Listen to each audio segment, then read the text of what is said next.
ಸ್ನೇಹಿತರೆ, ಈ ಪೆದ್ರಿಗೆ ಹೇಳಿ ಹೇಳಿ ಸಾಕಾಗೋಗಿದೆ. ಷಡ್ಯಂತ್ರ ಷಡ್ಯಂತ್ರ ಷಡ್ಯಂತ್ರ ಇದನ್ನೇ 3 ಹೊತ್ತು ಮಾತಾಡ್ತಾ ಇರೋ ವಸಂತ ಗಿಳಿಯಾರು, ಕಿರಿಕೀರ್ತಿ, ಆರ್ ಕನ್ನಡ ಸ್ಮಿತಾ ಅಕ್ಕ, ನಿಮ್ಗೊಂದು ಡೈರೆಕ್ಟ್ ಪ್ರಶ್ನೆ. ನಿಮ್ಮ ಮನೆ ಹೆಣ್ಮಗಳು, ನಿಮ್ಮ ಸಹೋದರಿನೋ ಬೆಳ್ತಂಗಡಿಯಲ್ಲಿ ಇದೇ ತಿಂಗಳು ಡಿಸೆಂಬರ್ 16ರಂದು ಕೊಂದವರು ಯಾರನ್ನುವ ಮಹಿಳಾ ಸಮಾವೇಶಕ್ಕೆ ನಾನು ರಮಾ ನಾಗರಾಜ ಚಿತ್ರದುರ್ಗದಿಂದ ಒಬ್ಬ ಮಹಿಳಾ ಪರ ಹೋರಾಟಗಾರ್ತಿಯಾಗಿ ನಾನು ಭಾಗವಹಿಸ್ತಾ ಇದ್ದೀನಿ. ತಾವು ಬನ್ನಿ, ತಮ್ಮ ಜೊತೆ ಇಚ್ಛಾಶಕ್ತಿ ಉಳ್ಳವರು, ಮಹಿಳೆಯರಿಗಾಗಿ ನ್ಯಾಯ ಬೇಕು ಅಂತ ಕೇಳುವಂಥವರು, ಮಹಿಳೆಯರ ಪರವಾಗಿ ಕನ್ಸರ್ನ್ ಇರೋರು, ದಯವಿಟ್ಟು ತಾವು ಬನ್ನಿ, ತಮ್ಮ ಜೊತೆ ಬೇರೆಯವ್ರನ್ನ ಕರ್ಕೊಂಬನ್ನಿ. ಮಹಿಳಾ ಇದು ಏನು ಸಮಾವೇಶ ಇದೆ, ಕೊಂದವರು ಯಾರು ಅನ್ನೋ ಒಂದು ವಿಷಯಕ್ಕೆ, ಅದರಲ್ಲಿ ಧರ್ಮಸ್ಥಳದಲ್ಲಿ ಅತ್ಯಾಚಾರ, ಅನಾಚಾರ ಮತ್ತು ಎಲ್ಲ ಥರದ್ದು ಇಲ್ಲಿಗಲ್ ಆ್ಯಕ್ಟಿವಿಟೀಸ್ ನಡೀತಾ ಇದೆ.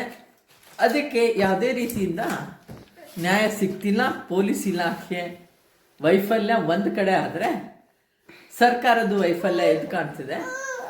ಮತ್ತು ನಾವು ಮಹಿಳೆಯರಿಗೆ ಸುರಕ್ಷತೆ ಇಲ್ಲ ಅನ್ನೋ ಒಂದು ಭಾವನೆ ಧರ್ಮಸ್ಥಳದಲ್ಲಿ ಬರುವ ಹೆಣ್ಣುಮಕ್ಳಿಗೆ ಆಗ್ತಿದೆ. ಆ ರೀತಿ ಆಗದೆ ಇದ್ದ ಹಾಗೆ ರಾಜ್ಯ ಮಟ್ಟದ ಎಲ್ಲ ಮಹಿಳೆಯರು ಬರ್ತಾ ಇದ್ದೀವಿ. ಯಾಕೆ ಬರ್ತಾ ಇದ್ದೀವಿ ಅಂದರೆ, ನಾನು ಚಿತ್ರದುರ್ಗದಿಂದ ಬರ್ತಾ ಇದ್ದೀನಿ.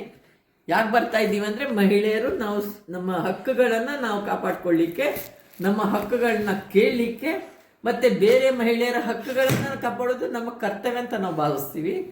ಯಾವುದೇ ಮಹಿಳೆ ಆಗಲಿ, ಯಾರೇ ಒಂದು ಹೆಣ್ಮಗು ಆಗಲಿ, ಆ ಮಗುವುದು ಕೊಲೆ ಆಯಿತು ಅಂದರೆ ಅದನ್ನು ಸರಿಯಾದ ರೀತಿಯಲ್ಲಿ ತನಿಖೆ ಮಾಡಬೇಕು, ಮತ್ತು ಕೊಂದವರು ಯಾರಂತ ತಿಳಿಸ್ಬೇಕು. ಅದನ್ನು ತಿಳಿಸ್ಪಡಿಸೋದು ಪೊಲೀಸ್ ಇಲಾಖೆ. ಇಷ್ಟು ಸಾವಿರಾರು ಹೆಣ್ಣುಮಕ್ಕಳು ಕಥೆಗಳು ಕೇಳಿದ್ದೀವಿ. ಏನು ಬೇಡ, ನಮ್ಮ ಉಗ್ರಪ್ಪ ಅವರ ವರದಿ ಪ್ರಕಾರ 400 ಚಿಲ್ಲರೆ ಇದಾಗಿದೆ. ಆ ಉಗ್ರಪ್ಪ ಅವರ ವರದಿಗಾದ್ರೂ ಇವರು ಏನು ಮಾನ್ಯತೆ ಕೊಟ್ಟಿದ್ದಾರೆ. ಹಂಗಂದರೆ ಒಬ್ಬ ಪುರುಷ ಉಗ್ರಪ್ಪ ಅವ್ರು ಸಹಿತ ಒಂದು ಇದು ಕೊಡ್ತಾರೆ ಅಂದರೆ, ಅದಲ್ಲೇ ಇವತ್ತು ಕೊಂದವರು ಯಾರು ಅಂತ ನಾವು ಕೇಳ್ತಾ ಇದ್ದೀವಿ. ಅದು ಯಾರ್ಯಾಗಿರ್ಬೋದು. ಈಗ ರಾಮನಗರಜೆ ಮಾಡಿದಾಳೆ ಅಂದರೆ ಅದು ಹೇಳುವಂಥ ಕೆಲಸ ಆಗಲಿ, ಅವ್ರಿಗೆ ಶಿಕ್ಷಿಸೋದು ಮತ್ತು ಅವ್ರಿಗೆ ಏನು ಶಿಕ್ಷೆಗೆ ಗುರಿಪಡಿಸೋದು ಅದು ನ್ಯಾಯಾಲಯ ಇದೆ, ನ್ಯಾಯಾಲಯದ ಕೆಲಸ. ಆದರೆ ಕೊಂದವರು ಯಾರಂತ ಕೆಲಸ ಕಂಡು ಹಿಡಿಯೋ ಕೆಲಸ ಪೊಲೀಸ್ ಇಲಾಖೆ ಮಾಡಬೇಕು. ಇಲ್ಲಿ ಪೊಲೀಸ್ ಇಲಾಖೆ ವೈಫಲ್ಯ ಇದೆ. ಪೊಲೀಸ್ ಇಲಾಖೆಯನ್ನು ಎಚ್ಚೆತ್ತಿಸ್ಕೊಳ್ಳೋಕ್ಕೆ ನಾವು ಮತ್ತೆ ಕೊಂದವರು ಯಾರು ಅಂತ ಒಂದು ಸಮಾವೇಶಕ್ಕೆ ನಾವು ಭಾಗವಹಿಸ್ತಾ ಇದ್ದೀವಿ. ನೀವು ಎಲ್ಲ ಬನ್ನಿ. ನಾನು ಚಿತ್ರದುರ್ಗದಿಂದ ಬರ್ತಾ ಇದ್ದೀನಿ. ರಮಾ ನಾಗರಾಜು, ಮಹಿಳಾ ಪರ ಹೋರಾಟಗಾರ. ನಿಮ್ಮ ಫ್ರೆಂಡೋ, ನಿಮ್ಮ ತಂಗಿನೋ, ಅಥವಾ ಯಾರೋ ಒಬ್ರು ನಿಮ್ಮ ಮನೆಗೆ ಸೇರಿರುವಂತಹ ವೆರಿ ವೆರಿ ಕ್ಲೋಸ್ ಸರ್ಕಲ್ ಇರುವ ರಿಲೇಶನ್ಶಿಪ್ ಇರ್ಬೋದು, ಫ್ರೆಂಡ್ಶಿಪ್ ಇರ್ಬೋದು, ಇಂಥ ಒಂದು ಹೆಣ್ಮಗಳನ್ನ ಯಾರಾದ್ರೂ ಎತ್ತಾಕೊಂಡೋಗಿ ರೇಪ್ ಮಾಡಿ, ಮರ್ಡರ್ ಮಾಡಿ ಬಿಸಾಕಿದ್ರೆ ನಿಮ್ಮ ನಿಲುವೇನು ಅನ್ನೋದನ್ನ ನೀವು ಫಸ್ಟ್ ಒಂದು ಕಾರ್ಯಕ್ರಮ ಮಾಡಿ. ಆ ನಂತರ ಇವರನ್ನೆಲ್ಲ ಏನು ಮಹೇಶ್ ಶೆಟ್ಟಿ ತಿಮ್ರೋಡಿ ಅವರನ್ನ, ಗಿರೀಶ್ ಮಟ್ಟಣ್ಣನವರನ್ನ, ಹಾಗೂ ಜಯಂತ್ ಟಿ, ವಿಠಲ್ ಗೌಡ, ಕುಸುಮಾವತಿ, ತನ್ನ ಮಗುವನ್ನೇ ಕಳ್ಕೊಂಡಿರುವಂತಹ ಕುಸುಮಾವತಿ, ಸೌಜನ್ಯ ತಾಯಿ, ಇವ್ರನ್ನೆಲ್ಲ ಅಪರಾಧಿಗಳನ್ನಾಗಿ ಮಾಡಿ, ವಸಂತ ಗಿಳಿಯಾರ್, ನೀನು ಸೌಜನ್ಯ ಅವರ ತಾಯನ್ನ ಏಕವಚನದಲ್ಲಿ ಕೂಡ ಮಾತಾಡಪ್ಪ. ನಿಮ್ಮ ಮನೆಯ ಹೆಣ್ಮಗಳಿಗೆ, ನಿನ್ನ ಸಹೋದರಿಗೋ, ನಿಮ್ಮ ಮನೆ ಯಾರೋ ಹೆಂಡ್ತಿನೋ, ಯಾರೋ ಒಬ್ರು ನಿನ್ ಫ್ರೆಂಡೋ, ಯಾರಿಗೋ ಒಬ್ರಿಗೆ ಇದೇ ರೀತಿಯಾದ ಘಟನೆ ನಡೆದಾಗ ನೀನು ಇದೇ ತರ ರಿಯಾಕ್ಟ್ ಮಾಡ್ತೀಯಾ ಅನ್ನೋದರ ಬಗ್ಗೆ ಒಂದು ವಿಡಿಯೋ ಮಾಡಿ, ಆ ನಂತರ ನೀನು ಷಡ್ಯಂತ್ರ ಅಂತ ಮಾತಾಡು. ಇಲ್ಲಾಂದ್ರೆ ನಿನ್ನಂತವ್ರನ್ನೆಲ್ಲ ಎತ್ತಾಕೊಂಡೋಗಿ ಶೆಡ್ ಅಲ್ಲಿ ಕೂರಿಸಿ ಪಾಠ ಕಲಿಸ್ತಾರೆ. ಪೊಲೀಸ್ ಸ್ಟೇಷನ್ ಅಲ್ಲಿ ಕೂರಿಸಿ ಪಾಠ ಕಲಿಸ್ತಾರೆ. ನಿನಗೆ ಕಾನೂನಲ್ಲಿ ಅವಕಾಶ ಇಲ್ಲ ಸ್ನೇಹಿತರೆ, ಶೆಡ್ ಅಲ್ಲಿ ಕೂರಿಸಿ ಪಾಠ ಕಲಿಸುವಂತ ಒಂದು ಅವಕಾಶ ಇಲ್ಲ. ಯಾಕಂದ್ರೆ ನಿಮ್ಗೆಲ್ಲ ಗೊತ್ತಿದೆ ದರ್ಶನ್ ಕೇಸ್ ಏನಾಗಿದೆ ಅನ್ನುವಂಥದ್ದು. ಅದೇನೇ ಇರ್ಲಿ, ಅದ್ರ ವಿಚಾರ ನಾವ್ ಇನ್ನೊಮ್ಮೆ ಮಾತಾಡೋಣ. ಆದ್ರೆ ನಿಮ್ಮ ಮನೆಯ ಹೆಣ್ಮಗಳಿಗೆ, ಒಂದು ಹೆಣ್ಮಗಳಿಗೆ ಇದೇ ರೀತಿಯಾದ ಅನ್ಯಾಯ ಆಗಿದ್ರೆ ಅಂತ ಒಂದು ಕಲ್ಪನೆ ಮಾಡು. ಆಗೋದು ಬೇಡ. ನಾವ್ ಯಾರೂನು ಆ ರೀತಿಯಾದ ಹೀನ ಕೃತ್ಯಕ್ಕೆ ಎನ್ಕರೇಜ್ ಮಾಡೋದೇ ಇಲ್ಲ. ಈಗಾಗಿರೋ ಹೀನ ಕೃತ್ಯಗಳನ್ನ ತಡಿಲಿಕ್ಕೆ ಬೇಕಾಗಿನೇ ಇಷ್ಟು ಜನ ಹೋರಾಟಗಾರರು, ಸರ್ಕಾರ ಕೂಡ SIT ರಚನೆ ಮಾಡಿರೋ ಅಂತದ್ದು. ಅಲ್ಲಿ ಏನು ಷಡ್ಯಂತ್ರ ನಡೆದಿದೆ, ಯಾಕೆ ಹೋರಾಟಗಾರರ ವಿರುದ್ಧ ಈ ತನಿಖೆ ಹೋಗಿದೆ ಅನ್ನೋದ್ರ ಬಗ್ಗೆ ಆಲೋಚನೆ ಮಾಡ್ಬೇಕೇ ಹೊರತು ನಿನ್ನಂತ ನೀಚ ಬುದ್ಧಿಯವರು ಮಾತ್ರ ಯೋಚನೆ ಮಾಡಕ್ ಸಾಧ್ಯ ಇದೆ. ನಿನ್ನ ಫೇಸ್ಬುಕ್ ಅಬ್ಸರ್ವ್ ಮಾಡಿದೆ ನಾನು. ವಸಂತ ಗಿಳಿಯಾರ್ ಪರ್ಟಿಕ್ಯುಲರ್ಲಿ ನೀನೇ ಇರ್ಬೋದು, ನಮ್ಮ ಸ್ಮಿತಾ ಅಕ್ಕ ಇರ್ಬೋದು, ನಿಮ್ಮನ್ನೆಲ್ಲ ನೋಡಿದ್ರೆ ನಂಗೆ ಬಹಳ ಬೇಜಾರ ಅನ್ಸುತ್ತೆ.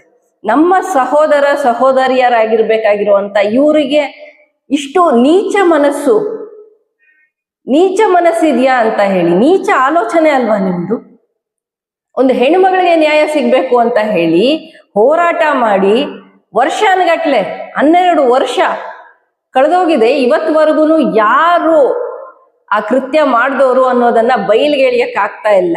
ಗೊತ್ತಿದ್ರೂನು ಗೊತ್ತಿಲ್ಲದೆ ಹೋದ್ರೂನು ಯಾರೋ ಒಂದಷ್ಟು ಜನ ಈ ವಿಚಾರ ತಿಳಿದಿರೋರು ಬಂದು ನಾವು ಸಾಕ್ಷಿ ಕೊಡ್ತೇವೆ, ನಾವು ಮಾತಾಡ್ತೇವೆ ಅಂತ ಹೇಳಿ ಹೋಗಿ SIT ಅಲ್ಲಿ ಮಾತಾಡಿದ್ದಾರೆ. ಒಂದು ವರದಿ ಬಂದಿದೆ, ಅದು ಮಧ್ಯಂತರ ವರದಿ, ಅಂತಿಮ ವರದಿನೂ ಅಲ್ಲ. ಯಾರೆಲ್ಲ ಸಾಕ್ಷಿದಾರರಿದ್ದಾರೆ ಅವ್ರನ್ನೇ ನೀವು ಅರೆಸ್ಟ್ ಮಾಡಬೇಕು, ಬಂಧನ ಯಾವಾಗ ಅಂತ ಹೇಳಿ ಒಂದು ಕಾರ್ಯಕ್ರಮನ ಇಟ್ಕೊಳ್ತೀರಿ ಇವತ್ತು ಸಂಜೆಗೆ, ಅದನ್ನೆಲ್ಲರೂ ನೋಡಿ ಅಂತ ಫೇಸ್ಬುಕ್ ಅಲ್ಲಿ ಹಾಕೊಳ್ತೀರಿ ಅಂತಂದ್ರೆ ಏನ್ರಿ ಮನಸ್ಥಿತಿ ನಿಮ್ದು? ಕಾನೂನಿನ ಅರಿವಂತೂ ಏನೂ ಇಲ್ಲ, ABCD ಗೊತ್ತಿಲ್ಲ ಕಾನೂನಲ್ಲಿ. ಎಲ್ಲಾದ್ರೂ ಹೋಗಿ ಯಾರಾದ್ರೂ ಕಂಪ್ಲೇನೆಂಟ್ ಮೇಲೆ ವಾಪಸ್ಸು ಅವರನ್ನೇ ಒಳಗಡೆ ಹಾಕುವಂಥದ್ದು ಇದೆಯೇನ್ರಿ? ಎಷ್ಟು ಜನ ಹಾಕ್ತೀರಾ? ಒಂದು SIT ರಚನೆ ಆಗ್ಬೇಕು ಅಂದ್ರೆ ಸಮಾಜದಲ್ಲಿರುವ ಮೋರ್ ದೆನ್ 50% ಜನ ಅದಕ್ಕೆ ಒತ್ತಡ ಹಾಕಿದಾಗ ಮಾತ್ರ SIT ರಚನೆ ಆಗೋದು. ಅಷ್ಟು ಕಾಮನ್ ಸೆನ್ಸ್ ಇಲ್ವಾ ನಿಮ್ಗೆ? ಕರ್ನಾಟಕದ 50ಕ್ಕೂ ಹೆಚ್ಚು ಜನರು, 50%ಗಿಂತ ಹೆಚ್ಚು ಜನರು ಅಭಿಪ್ರಾಯ ಪಟ್ಟಿದ್ದಾರೆ ಈ ವಿಚಾರವಾಗಿ ತನಿಖೆ ನಡಿಬೇಕು ಅಂತ. ಅದರಿಂದ SIT ರಚನೆ ಆಗಿರೋದು. ಅವಾಗ A1 ಇಂದ A50 ಏನೋ ಒಂದು 2.5 ಕೋಟಿ ಜನರ ಮೇಲೆ ನೀವು FIR ಮಾಡ್ಬೇಕಾಗತ್ತೆ. ಮೋರ್ ದೆನ್ 2.5 ಏನು ಹೇಳ್ತಾರೆ ಕ್ರೋರ್ಸ್, ಲ್ಯಾಕ್ಸ್ ಅಲ್ಲ, ಅಷ್ಟು ಜನರ ಮೇಲೆ FIR ಮಾಡಕ್ಕಾಗತ್ತಾ? ಸರಿ, ಅದನ್ನ ನಿಮ್ ಕೈಲಿ ಪ್ರೂವ್ ಮಾಡಕ್ಕಾಗತ್ತಾ? ನಿಮಗೆ ಗೊತ್ತಿರ್ಬೋದು, ಕಾನೂನಲ್ಲಿ ಒಬ್ಬ ನಿರಪರಾಧಿಗೆ ಶಿಕ್ಷೆ ಆಗ್ಬಾರ್ದು ಅಂತ 100 ಜನ ಅಪರಾಧಿಗಳನ್ನು ಬೇಕಾದ್ರೂ ಕ್ಷಮಿಸ್ಬಿಡತ್ತೆ. ಅಷ್ಟು ಮಹಾನ್ ಕರುಣಾಮಯಿ ನಮ್ಮ ಕಾನೂನು. ನಮ್ಮ ಭಾರತದ ಸಂವಿಧಾನ ಆ ರೀತಿಯಾದ IPC ಅನ್ನ ರಚನೆ ಮಾಡ್ಕೊಂಡಿತ್ತು. ಜೊತೆಗೆ ಈಗ ಅದು BNS ಆಗಿ ಪರಿವರ್ತನೆ ಆಗಿದೆ. ಈಗಲೂ ಅದೇ ಪ್ರಿನ್ಸಿಪಲ್ ಅಲ್ಲೇ ನಮ್ಮ ಸಂವಿಧಾನ ಹಾಗೂ ನಮ್ಮ ಕಾನೂನು ನಡೀತಾ ಇರೋದು. ಅಂಥದ್ರಲ್ಲಿ ಒಂದು ಸುಮಾರು ಹೆಣ್ಮಕ್ಳಿಗೆ ಅನ್ಯಾಯ ಆಗಿದೆ, ಅಲ್ಲಿ ಅತ್ಯಾಚಾರಗಳಾಗಿವೆ. ಈ ವಿಚಾರವಾಗಿ ಒಂದು ತನಿಖೆ ನಡೀತಾ ಇದೆ. ಅದರಲ್ಲಿ ದೂರುದಾರರನ್ನ ಎಷ್ಟು ಸಾಧ್ಯ ಇದೆ ಅಷ್ಟು ಹೆದರಿಸುವಂತ ಕೆಲಸ ಮಾಡ್ತಾ ಇದ್ದೀರಲ್ಲ ನೀವು ಮನುಷ್ಯರ. ಫಸ್ಟ್ ಆಫ್ ಆಲ್ ಕ್ವೆಶನ್ ಮಾಡ್ಕೊಳ್ಳಿ. ನಿಮ್ಮನ್ನ ನೀವೇ ಕನ್ನಡಿ ಮುಂದೆ ನಿಂತ್ಕೊಂಡು ಪ್ರಶ್ನೆ ಮಾಡಿ. ಸ್ಮಿತಾ ಅಕ್ಕ, ನೀವು ಪ್ರಶ್ನೆ ಮಾಡಿ. ನಿಮ್ಮ ಮನೆ ಹೆಣ್ಮಗಳಿಗೆ ಒಂದು ವೇಳೆ ಈ ರೀತಿಯಾಗಿ ಆಗಿದ್ರೆ, ನಿಮ್ಮ ಸ್ನೇಹಿತೆಗೆ, ಎಲ್ಲೋ ಒಂದು ದೂರದ ಸ್ನೇಹಿತೆಗೆ, ನಿಮ್ ಚಾನಲ್ ಅಲ್ಲಿ ಕೆಲಸ ಮಾಡೋರ್ಗೋ, ನಿಮ್ ಜೊತೆ ಓದಿದವ್ರಿಗೋ ಈ ರೀತಿಯಾಗಿ ಆಗಿದ್ರೆ ಇದೇ ತರ ಕಾರ್ಯಕ್ರಮ ನಡೆಸ್ತಾ ಇದ್ರ? ಷಡ್ಯಂತ್ರ ಅಂತ ಹೇಳ್ತಾ ಇದ್ರ? ನಿಮ್ಗೆ ಹೋರಾಟಗಾರರು ದೇವ್ರ ತರ ಕಾಣ್ಬೇಕು. ನೀವು ಒಬ್ರು ಹೆಣ್ಮಗಳಿದ್ದೀರಿ, ನಾಳೆ ದಿನ ಇನ್ನೊಂದು ಹೆಣ್ಮಗಳಿಗೆ ಅನ್ಯಾಯ ಆಗ್ಬಾರ್ದು ಅಂತ ಹೇಳಿ ಇಷ್ಟು ಜನ ಹೋರಾಟ ಮಾಡ್ತಾ ಇರುವಾಗ ಯಾವ ಮೋಟೋ ಇಟ್ಕೊಂಡು ನೀವೆಲ್ಲ ಈ ರೀತಿಯಾದ ಷಡ್ಯಂತ್ರ ಮಾತಾಡ್ತಾ ಇದ್ದೀರಿ ಅನ್ನೋದನ್ನ ಅರ್ಥ ಮಾಡ್ಕೊಳ್ಳಿ. ಮಧ್ಯಂತರ ವರದಿ, ಅದು ವರದಿ, FIR ಅಲ್ಲ. A1 A2 ಅಂತ ಹೇಳಿ ನಿಮ್ಮ ಚಾನೆಲ್ಗಳಲ್ಲಿ ಪ್ರಸಾರ ಮಾಡ್ತಾ ಇರೋದೇನೆ ತಪ್ಪು. ನಿಮ್ಮ ಚಾನೆಲ್ ಮೇಲೆ ಆ ಹೋರಾಟಗಾರರು ಕೇಸ್ ಮಾಡದೇ ಇರೋದು ನಿಮ್ಮ ಅದೃಷ್ಟ ಇವತ್ವರೆಗೆ. ಮೊದಲು ನಿಮ್ಮನ್ನ ಒದ್ದು ಒಳಗಡೆ ಹಾಕ್ಬೇಕು. ಕಾನೂನಿನ ಅರಿವಿಲ್ಲ ನಿಮ್ಗಳಿಗೆ. ಕಾನೂನಿನ ಅರಿವಿದೆಯೇನ್ರಿ ನಿಮ್ಗೆ? FIR ಆಗತ್ತೇನ್ರಿ? ಮಧ್ಯಂತರ ವರದಿಯನ್ನ FIR ಅಂತ ಕರೀತಾರ, ಚಾರ್ಜ್ ಶೀಟ್ ಅಂತ ಕರೀತಾರ? ABCD ಗೊತ್ತಿಲ್ಲ, ಅದು ಖ್ಯಾತ ಪತ್ರಕರ್ತ ಅಂತೆ ಯಾವನ ಅಂತ ಅವ್ನ ಕರ್ಕೊ ಬಂದ್ಬಿಟ್ಟು ನೀವು ಮಾತಾಡ್ಸೋದು. ಏನ್ರಿ ಗೊತ್ತ ಅವನಿಗೆ? ನಮ್ಮ ಅಣ್ಣನ್ಗೆ, ವಸಂತ ಗಿಳಿಯಾರ್ ಅಣ್ಣನ್ಗೆ ಏನ್ ಗೊತ್ತ ಅವನಿಗೆ? ಕಾನೂನಿನ ಅರಿವಿದ್ಯಾ? First of all A1 A2 ಅಂತ ಪ್ರಸಾರ ಮಾಡಿರೋದು ಮಾಧ್ಯಮದ ತಪ್ಪು. ಮೊದಲನೇದಾಗಿ ಅದನ್ನ ಪುನರುಚ್ಚಾರ ಮಾಡ್ತಾ ಇರೋದು ನಿಮ್ ತಪ್ಪು. ಅವ್ರ ಮೇಲೆ ಯಾವ FIR ಆಗಿದೆ ಅಂತ ಹೇಳಿ ನೀವು ಮಾತಾಡ್ತಾ ಇದ್ದೀರಿ. ವರದಿಯಲ್ಲಿ ಬೇಕಿದ್ರೆ ಅವ್ರು ಕೊಟ್ಟಿರೋ ಇನ್ಫಾರ್ಮೇಶನ್ ಸರಿ ಇಲ್ಲ ಅಂತ ಕೂಡ ಇರ್ಬೋದು, ನನಗ್ ಗೊತ್ತಿಲ್ಲ, ನಾನ್ ವರದಿ ನೋಡಿಲ್ಲ. ಆದ್ರೆ ಅವರು ಆರೋಪಿಗಳು ಅಂತ ಎಲ್ಲಿದೆ? ಕೋರ್ಟಿಗೆ ಹೋಗ್ಬೇಕದು. ಆ ನಂತರ ಅಲ್ಲಿ ಫಸ್ಟ್ ಮೊದಲನೇ ಕೇಸ್ ಪ್ರೂವ್ ಆಗ್ಬೇಕು. ಅವ್ರು ಹೇಳಿರೋ ಎಲ್ಲಾ ವಿಚಾರಗಳು ತಪ್ಪು ಅಂತ ಹೇಳಿ ಕೋರ್ಟ್ ಇಂದ ಆದೇಶ ಬಂದ ಮೇಲೆ ಆಮೇಲೆ ನೀವ್ ಇನ್ನೊಂದು ಕೌಂಟರ್ FIR ಯಾರೋ ನಿಮ್ಮಂತವ್ರಿಗೆ ಅನ್ಯಾಯ ಆಗೋಗಿರೋರು ಮಾಧ್ಯಮದವ್ರು ಹೋಗ್ಬಿಟ್ಟು ಹಾಕೊಳ್ಳಿ. ಆಗ ಹೌದು ಇವರು ಕೋರ್ಟಿಗೆ ತಪ್ಪು ಸಾಕ್ಷಿಗಳನ್ನ ಕೊಟ್ಬಿಟ್ಟು ಅತ್ಯಾಚಾರಿಗಳಿಗೆ ತುಂಬಾ ಅನ್ಯಾಯ ಆಗೋಗ್ಬಿಡ್ತು, ಅವ್ರ ಪಾಪ ಒಂದು 12 ವರ್ಷದಿಂದ ಬೇರೆ ಹೆಣ್ಮಕ್ಳನ್ನ ಎತ್ತಾಕೊಂಡು ಹೋಗಿ ಅತ್ಯಾಚಾರ ಮಾಡಕ್ ಆಗ್ತಾ ಇಲ್ಲ, ಇದರಿಂದ ಅವ್ರ ಕೈಗಳನ್ನ ಕಟ್ಟಾಕ್ದಂಗಾಗಿದೆ, ಅವ್ರಿಗೆ ತುಂಬಾ ಅನ್ಯಾಯ ಆಗೋಗ್ಬಿಟ್ಟಿದೆ ಸಮಾಜದಲ್ಲಿ ಅತ್ಯಾಚಾರಿಗಳಿಗೆ, ಬೇರೆ ಆ ಕೃತ್ಯ ಆದ್ಮೇಲೆ ಬೇರೆ ಕೃತ್ಯಗಳನ್ನ ಮಾಡ್ಲಿಕ್ಕೆ ಆಗ್ಲಿಲ್ಲ ಮಹಾಸ್ವಾಮಿಗಳೇ ಅಂತ ಹೋಗಿ ಅರ್ಜಿ ಹಾಕೊಳ್ಳಿ. ನಿಮ್ ಜನ್ಮಕ್ಕೆ ನಾಚಿಕೆ ಆಗ್ಬೇಕು.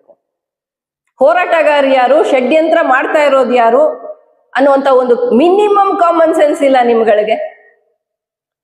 ಅನ್ಯಾಯ ಆಗೋಗ್ಬಿಡಿದೆಯಂತೆ ಅತ್ಯಾಚಾರಿಗಳಿಗೆ. ಪಾಪ 12 ವರ್ಷದಿಂದ ಬೇರೆ ಯಾವ್ದು ಕ್ರೈಮ್ ಮಾಡಕ್ ಆಗ್ಲಿಲ್ಲ, ಹೆಣ್ಮಕ್ಳೆಲ್ಲ ಸುರಕ್ಷಿತವಾಗಿದ್ದಾರೆ, ಯಾರು ಹೆಣ್ಮಕ್ಳು ಹೋಗ್ಬಿಟ್ಟು ನೇಣಾಕೊಂಡ್ ಸಾಯ್ಲಿಲ್ಲ, ಯಾರು ಹೆಣ್ಮಕ್ಳು ಹೋಗ್ಬಿಟ್ಟು ನದಿಗಾರ್ ಸಾಯ್ಲಿಲ್ಲ ಅಂತ ಹೇಳ್ಬಿಟ್ಟು ಬೇಜಾರು ಮಾಡ್ಕೊಂಡ್ಬಿಟ್ಟವ್ರೆ ಇವರೆಲ್ಲ.